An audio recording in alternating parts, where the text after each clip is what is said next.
El llamado que cambió al mundo, el origen oculto del Papa Francisco. Hay decisiones que cambian el rumbo de una vida, pero hay otras que cambian el rumbo del mundo.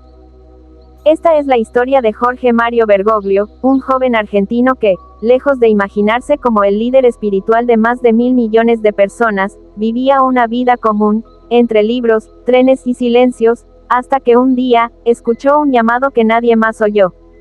Destino, providencia, o simplemente obediencia al dolor y la duda.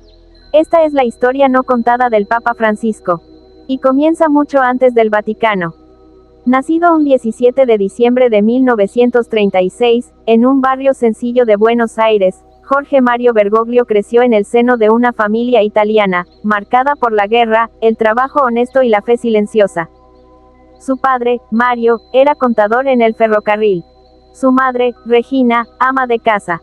Nada en su entorno parecía anunciar que ese niño se convertiría en el papa más disruptivo del siglo XXI. De joven, Jorge quería ser químico. Incluso estudió en una escuela técnica, donde obtuvo un título de técnico químico. Pero en esa misma época, algo más profundo empezaba a formarse dentro de él, una incomodidad, una lucha invisible, una búsqueda silenciosa por un significado más allá de las fórmulas y los laboratorios. A los 21 años, una grave enfermedad pulmonar casi lo mata. Le extirparon parte del pulmón derecho. Fue en esa época, entre hospitales, frío y oraciones internas, que escuchó por primera vez lo que él llama, la voz de Dios. Pero no fue una aparición milagrosa. Fue una certeza interna, inexplicable. Una urgencia por dejarlo todo y seguir un camino incierto. Fue entonces cuando tomó la decisión más radical de su vida, ingresar al seminario jesuita. Ni sus amigos ni su familia lo comprendían. ¿Por qué un joven con futuro profesional tomaría una decisión así? Pero Jorge sabía algo, lo que había sentido en ese hospital era más fuerte que cualquier plan humano. En 1958 ingresó a la Compañía de Jesús. Y ahí comenzó su transformación. No fue un camino fácil. La formación jesuita es exigente, larga, y profundamente introspectiva. Pero en medio de los ejercicios espirituales, el silencio y la obediencia, Jorge descubrió algo que marcaría toda su vida: la importancia de la misericordia, del perdón, de ir a las periferias del alma y del mundo. Dios nunca se cansa de perdonar. Somos nosotros los que nos cansamos de pedir perdón. Prefiero una iglesia accidentada, herida y manchada por salir a la calle, que una iglesia enferma por encerrarse. La realidad se entiende mejor desde la periferia. Lo que nadie sabía en ese entonces, era que ese joven silencioso, con una salud frágil y una fe inmensa, algún día sería llamado Francisco, en honor al santo de los pobres. Y que con ese nombre, iba a sacudir al mundo, denunciar al poder, abrazar a los olvidados, y convertirse en un símbolo de esperanza para una humanidad rota. Pero eso, apenas está comenzando. Las cartas ocultas y el guardián del silencio. El cardenal Leone, el confidente más antiguo de Francisco, recibió una caja lacrada proveniente de la biblioteca secreta del Vaticano. Estaba marcada con un sello usado solo en tiempos de crisis espiritual. Dentro, encontró varias cartas escritas a mano por papas de siglos pasados, incluyendo Juan Pablo II, Benedicto XVI y otras de orígenes aún más antiguos. Algunas hablaban de visiones celestiales, de encuentros con entidades inexplicables y de una batalla que se libraba desde hace siglos entre fuerzas invisibles. Una carta en particular, firmada por un papa que jamás apareció en los registros oficiales, advertía sobre un evento cósmico: cuando la humanidad comience a reemplazar a Dios por el algoritmo, la bestia dormida despertará. Solo un hombre podrá detener el desequilibrio: aquel que predique con humildad y viva entre los pobres, no en los palacios. Francisco, al leerla, comprendió que se refería a él. Sus noches empezaron a estar plagadas de sueños extraños: una cúpula que se agrietaba, un reloj sin manecillas, y una paloma blanca atrapada entre cadenas. Consultó con teólogos, pero también con científicos, incluso con un astrónomo jesuita que habló de una anomalía energética acercándose a la Tierra, algo que los antiguos textos parecían describir como la segunda oscuridad. El Papa empezó a escribir una encíclica secreta, destinada a ser revelada solo cuando se cumpliera una señal: la pérdida simultánea de luz en 7 catedrales del mundo. Mientras tanto, encargó a una orden discreta de monjes digitalizar todos los documentos secretos y enterrarlos, literalmente, en criptas subterráneas bajo Roma. Pero una figura emergía en las sombras, un hombre llamado Lucien, de pasado desconocido, con acceso a archivos que ni siquiera los cardenales conocían. Lucien creía que el Papa guardaba una verdad que debía pertenecer a toda la humanidad, aunque al revelarla, el mundo pudiera caer en caos. Comenzó a filtrar fragmentos a la prensa. Cuando un periodista murió en circunstancias extrañas tras recibir uno de esos documentos, la Santa Sede entró en pánico. Francisco fue presionado a negar toda conexión. Sin embargo, en su interior, sabía que todo estaba cumpliéndose como en la carta del Papa Invisible. En una madrugada lluviosa, Francisco visitó en secreto las catacumbas de San Calixto. Allí se reunió con un hombre sin rostro público, al que todos conocían solo como el guardián del silencio. Este le reveló una profecía aún más antigua, que hablaba de un último testigo, que vería el cielo dividirse en dos y una cruz invertida formar fuego en el horizonte. Francisco empezó a preparar su último discurso. No sería ante fieles en la plaza de San Pedro, sino en un mensaje encriptado que viajaría por la red, oculto entre bits, esperando ser desbloqueado solo por quienes aún supieran escuchar la voz de la conciencia. Una voz que, como la suya, venía desde lo más alto, pero también desde lo más profundo del alma humana. Ecos de silencio en los pasillos sagrados. Mientras el sol se escondía tras las cúpulas del Vaticano, las sombras parecían alargarse más de lo normal. En la residencia de Santa Marta, el Papa Francisco permanecía de pie frente a un pequeño escritorio de madera, en el que reposaban 3 sobres lacrados con el sello del Vaticano. Aquellos documentos no eran nuevos, pero lo que estaba dentro de ellos jamás había sido revelado al mundo. Eran parte del llamado Dossier de la Aurora, una recopilación de informes clasificados que solo los 3 últimos papas habían leído. Francisco, con los ojos cargados de años y una mirada que mezclaba misericordia y determinación, sostenía uno de los sobres con manos temblorosas. En su corazón sabía que su tiempo se acortaba.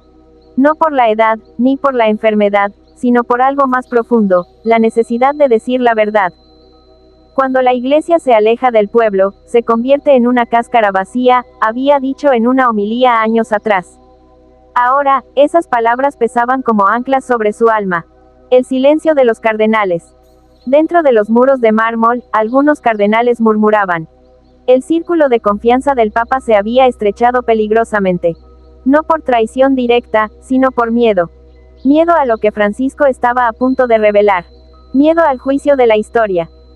Miedo al poder que durante siglos se había ocultado detrás de túnicas blancas y rojas. El cardenal Giacomo Dell'Acqua, un hombre de mirada inquisitiva y voz pausada, había pedido una audiencia privada con el Papa. Santidad, usted está a punto de encender una hoguera en medio del bosque. ¿Está seguro de querer hacerlo?, le dijo. Francisco respondió con una leve sonrisa. Giacomo, a veces, solo el fuego revela las verdaderas formas de las sombras. La carta que nunca debía salir. Uno de los sobres contenía una carta escrita de puño y letra por Juan Pablo I, el Papa que murió misteriosamente apenas 33 días después de su elección. En ella, revelaba indicios de corrupción en el Banco Vaticano, conexiones con logias secretas y manipulaciones de poder al más alto nivel. Lo más perturbador de la carta no eran las acusaciones, sino la última línea. Quien lea esto tendrá 2 caminos: callar y ser parte del sistema, o hablar y enfrentarse al martirio invisible.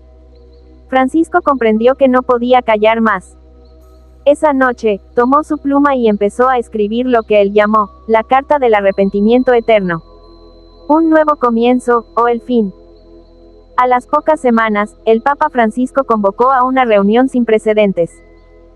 No en el Vaticano, sino en un lugar simbólico, la Basílica de San Pablo extramuros.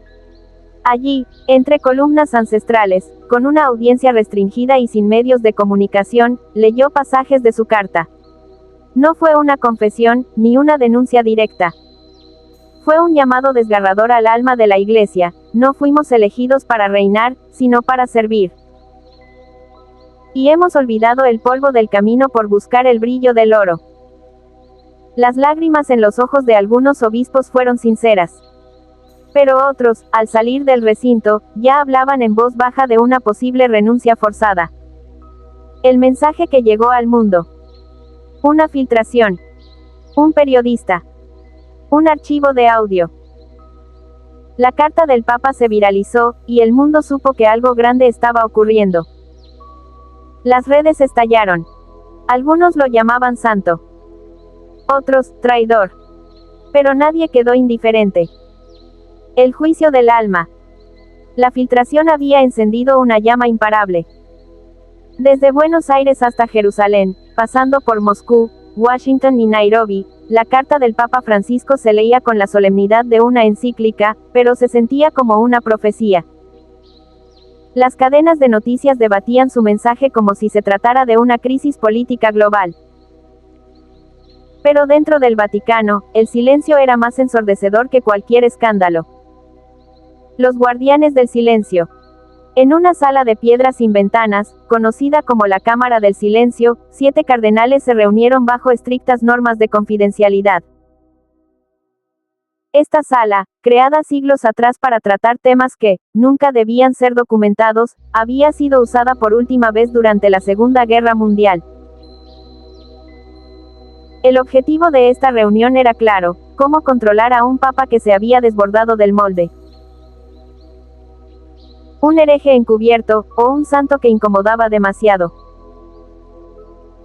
Uno de ellos, el cardenal noruego Magnus Schuller, murmuró con el rostro desencajado: si seguimos permitiendo esto, lo siguiente que hará será abrir los archivos secretos.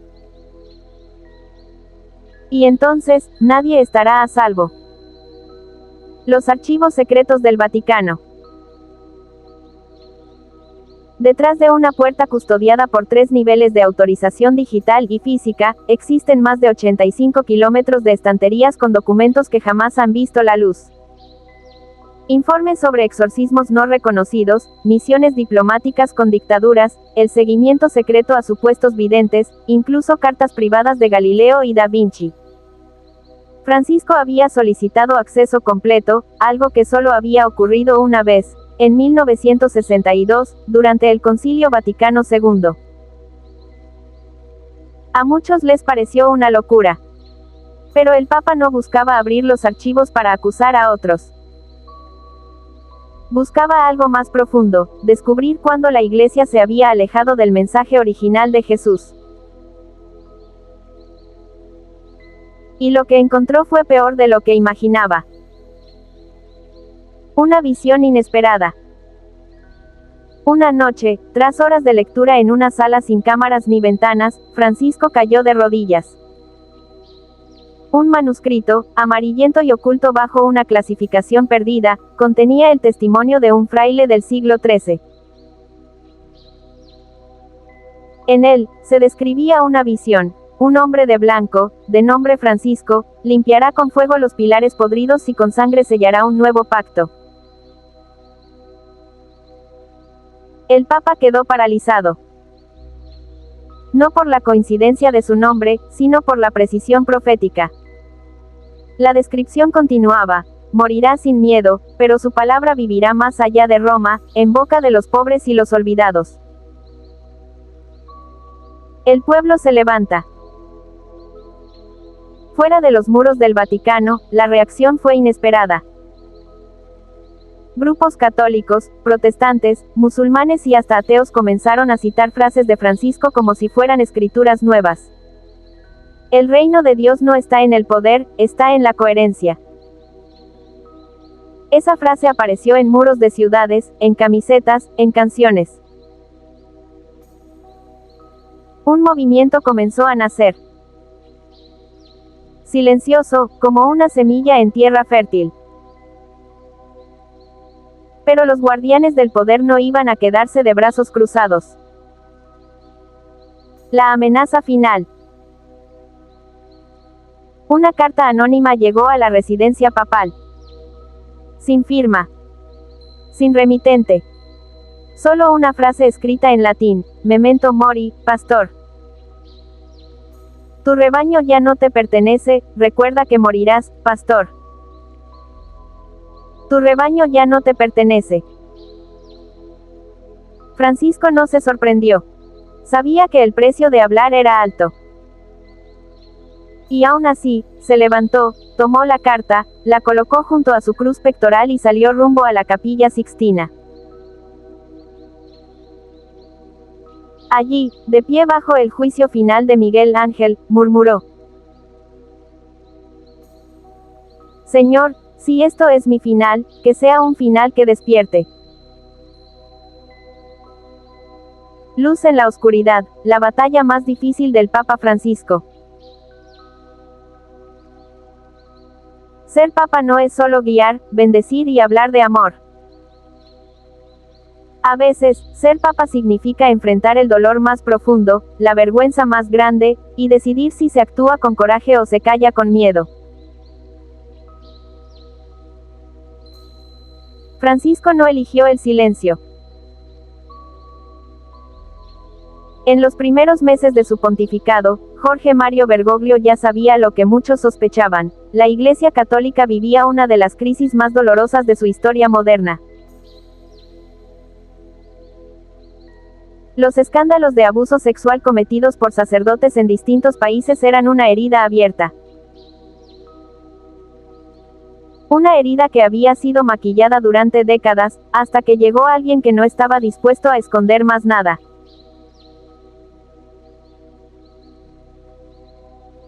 Francisco, con rostro sereno pero alma en tormenta, comenzó una limpieza sin precedentes. Convocó a víctimas. Escuchó sus historias sin interrumpir. Lloró con ellas. Les pidió perdón en nombre de toda la Iglesia. Y eso solo fue el comienzo. Ordenó investigaciones internas. Expulsó a cardenales poderosos. Destituyó a obispos. Denunció la complicidad de quienes callaron. Se enfrentó incluso con sectores del Vaticano que preferían proteger la imagen antes que sanar el alma. Las críticas llegaron desde dentro y fuera. Algunos decían que era demasiado blando. Otros, que iba demasiado lejos. Pero él, con firmeza, respondió: Mayor que, el dolor de una sola víctima pesa más que todos los intereses de poder.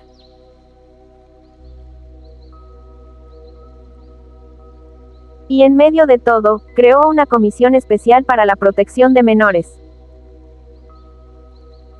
Reformó procedimientos. Abrió los archivos. Y, sobre todo, dejó en claro que en su iglesia, el abuso no tendría más lugar.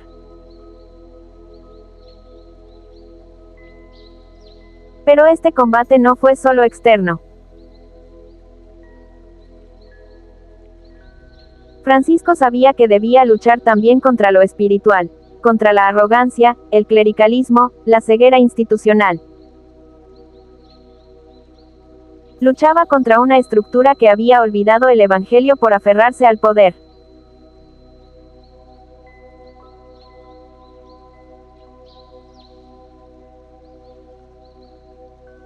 Francisco no solo quiso reformar la Iglesia por fuera.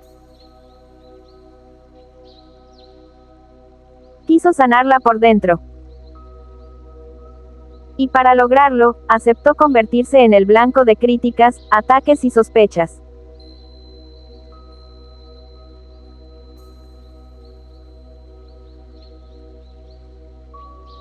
Pero él sabía que quien lleva el nombre de Francisco no puede temerle a las heridas, porque también Jesús mostró las suyas.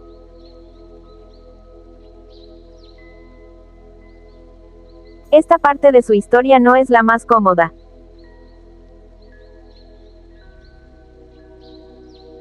Pero sí es la más valiente.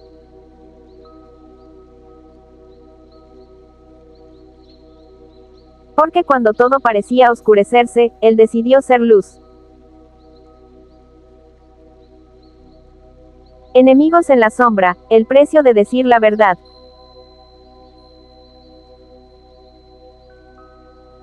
No todos estaban felices con el rumbo que tomaba la Iglesia bajo el liderazgo de Francisco.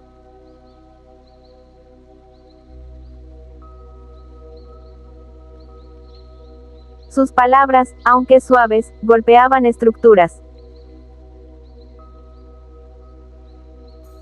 Sus gestos, aunque humildes, incomodaban a los poderosos. Y sus decisiones empezaron a tocar intereses muy concretos. Dentro del Vaticano, un laberinto milenario de poder y secretos, comenzaron a alzarse susurros.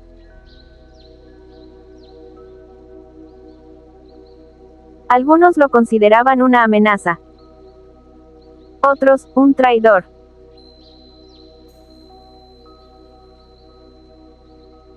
Porque Francisco no solo predicaba con el ejemplo, también denunciaba. Denunció la corrupción en la curia romana. Denunció el abuso de menores dentro de la Iglesia y pidió justicia sin contemplaciones, incluso contra obispos y cardenales.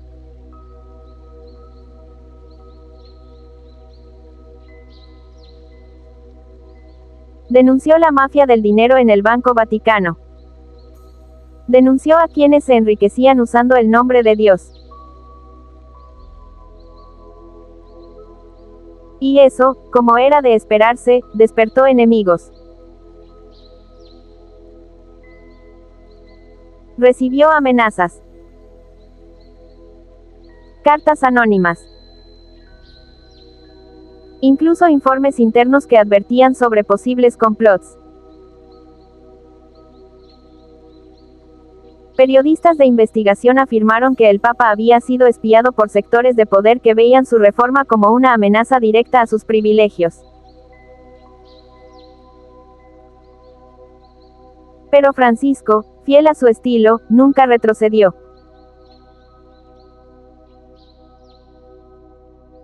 Frente al miedo, respondía con serenidad. Frente a la presión, con oración.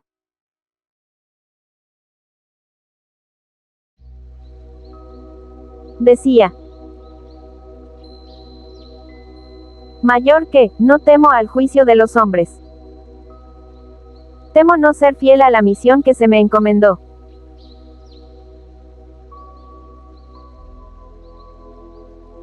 Y esa misión era clara: purificar, transformar, y levantar una iglesia que caminara al lado de los pobres, no sobre ellos.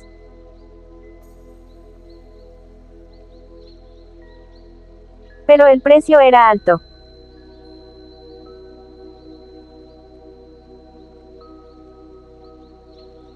En el año 2018, un arzobispo retirado llamado Carlo Maria Vigano publicó un documento de 11 páginas acusando directamente al Papa de encubrir abusos.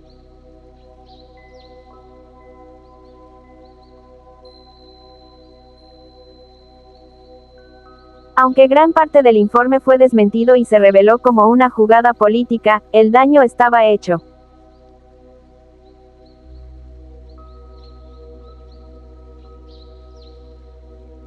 La opinión pública quedó dividida.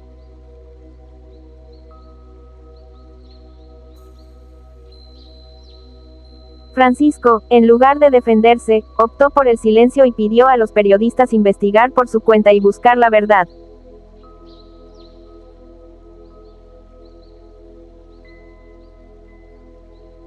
Muchos no entendieron su respuesta.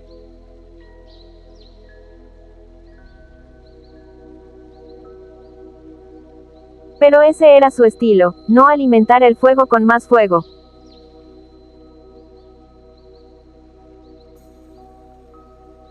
La batalla más dura del Papa Francisco no era contra los enemigos externos.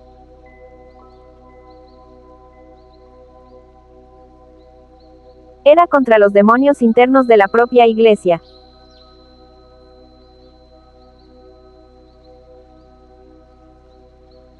Y él lo sabía.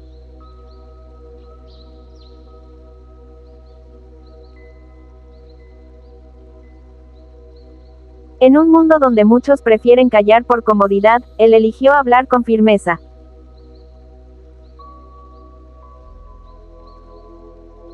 En una institución marcada por siglos de secretos, él decidió abrir las ventanas.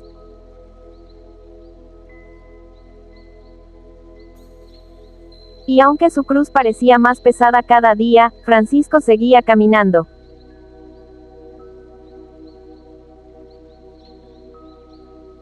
Porque su fe no estaba en el poder, sino en la verdad.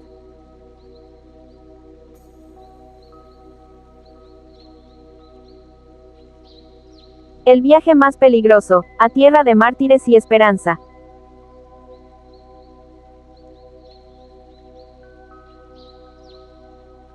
Mientras los escándalos sacudían el Vaticano, Francisco decidió salir, no a esconderse, sino a ir al encuentro del dolor del mundo.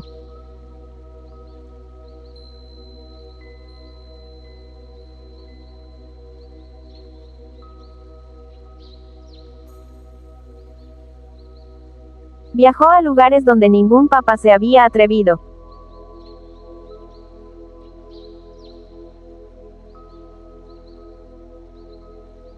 Fue a Irak, país devastado por la guerra.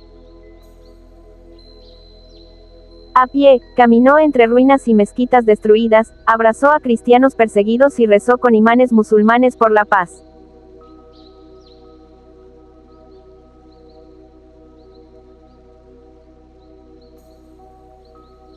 Estuvo en la República Centroafricana, en pleno conflicto civil. En Colombia, durante el proceso de paz. En Myanmar, donde el genocidio contra los Rohingya manchaba la historia reciente.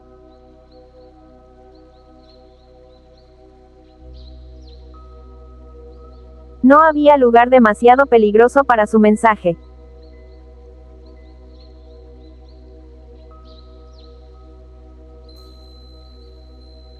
Porque su evangelio no era de seguridad, sino de presencia.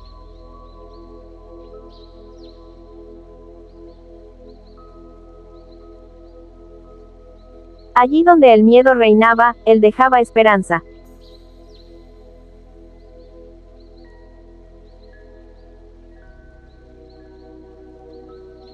Allí donde la violencia hablaba, él respondía con un gesto, una mirada, un silencio que lo decía todo.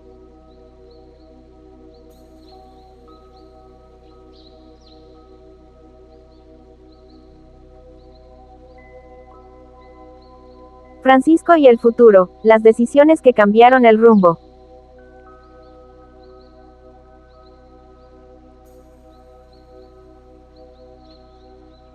Francisco no solo predicó con palabras. Cambió estructuras.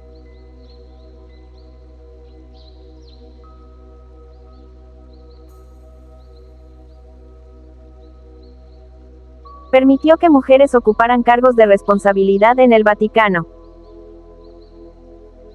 Abrió el debate sobre el celibato, el papel de la mujer en la Iglesia, y el trato a personas LGBTQ+.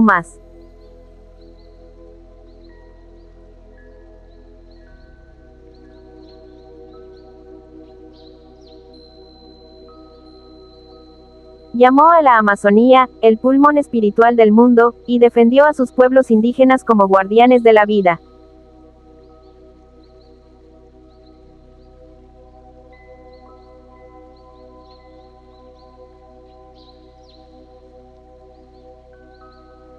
En su encíclica Laudato Si, declaró sin rodeos que el planeta estaba, al borde del colapso, por culpa del egoísmo humano.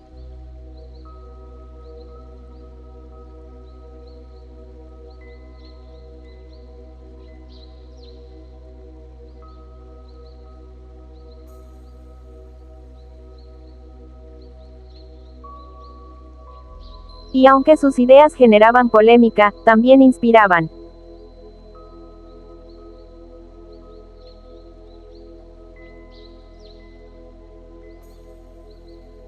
Jóvenes de todo el mundo volvían a escuchar a la Iglesia.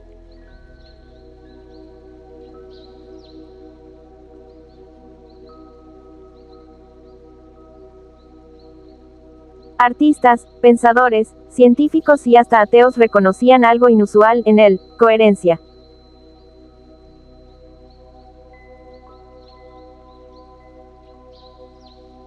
No era un político disfrazado de pastor. Era un pastor dispuesto a perderlo todo, por fidelidad al Evangelio.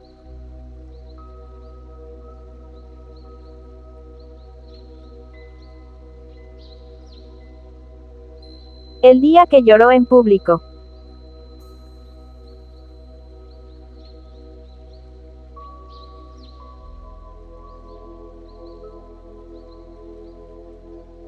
Roma.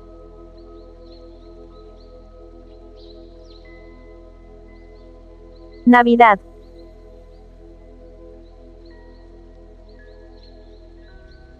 Año 2020.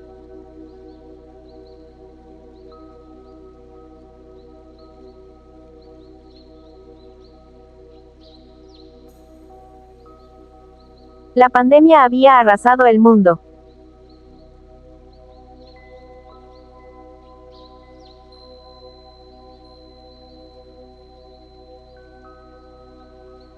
Miles de muertos.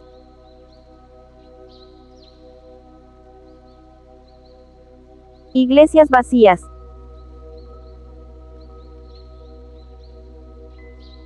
Calles en silencio.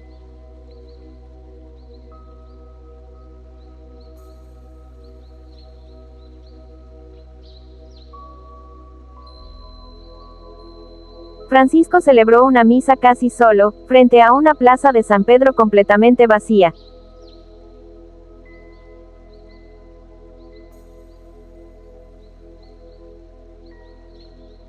Y al final, sin cámaras enfocándolo, lloró.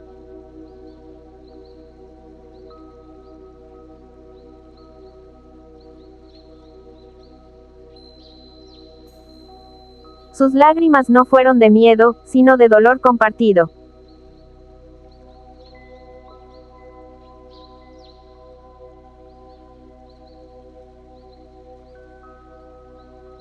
Por los enfermos.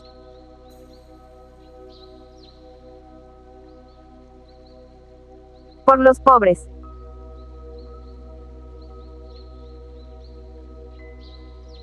Por los que partieron sin despedida.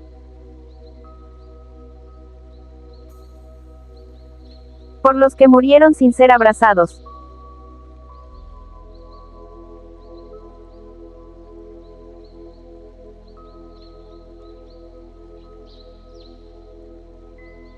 Aquel llanto, humano y silencioso, dio la vuelta al mundo.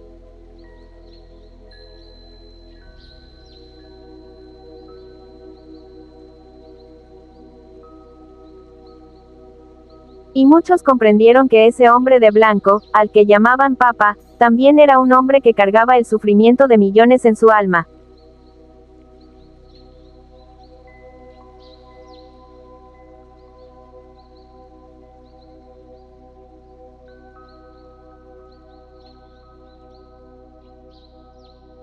____.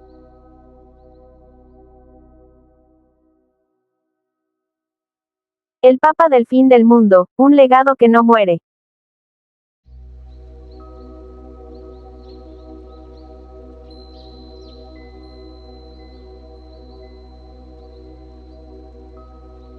Cuando Jorge Mario Bergoglio fue elegido, dijo: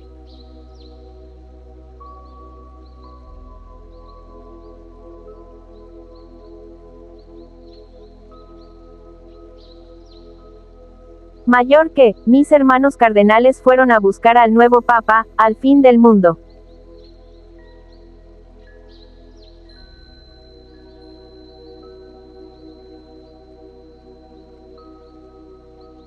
Hoy, más de una década después, esa frase parece profética.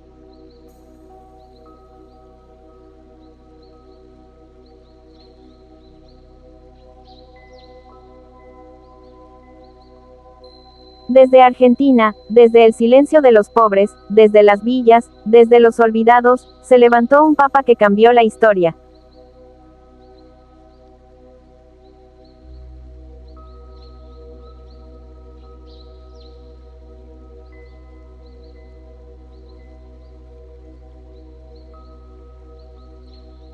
Quizá no canonizados por montones.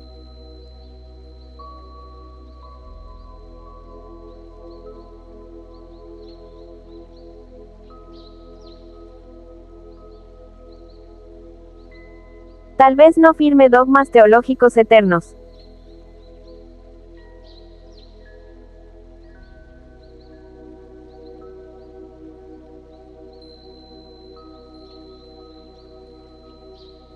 Pero dejó algo más valioso, una iglesia en salida, herida pero viva, humana pero comprometida.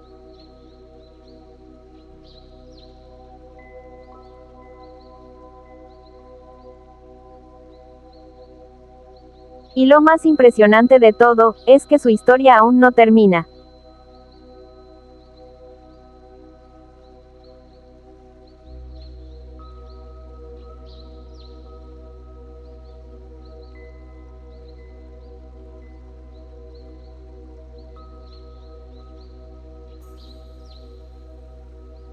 Francisco sigue caminando.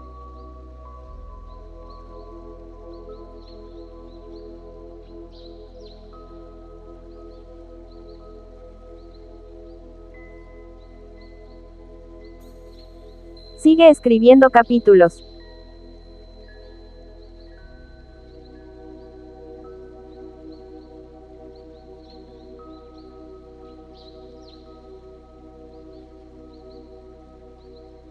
Sigue dando la batalla.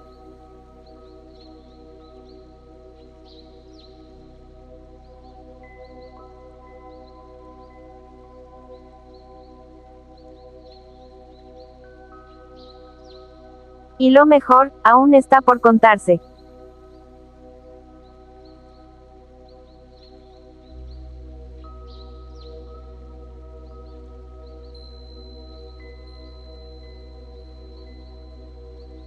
Mayor que esta fue solo la primera gran historia inédita de Francisco.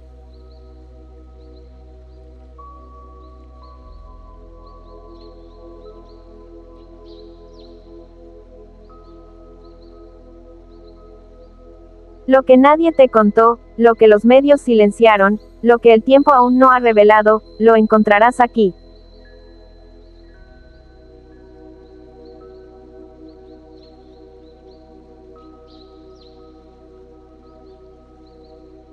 Suscríbete y activa la campana.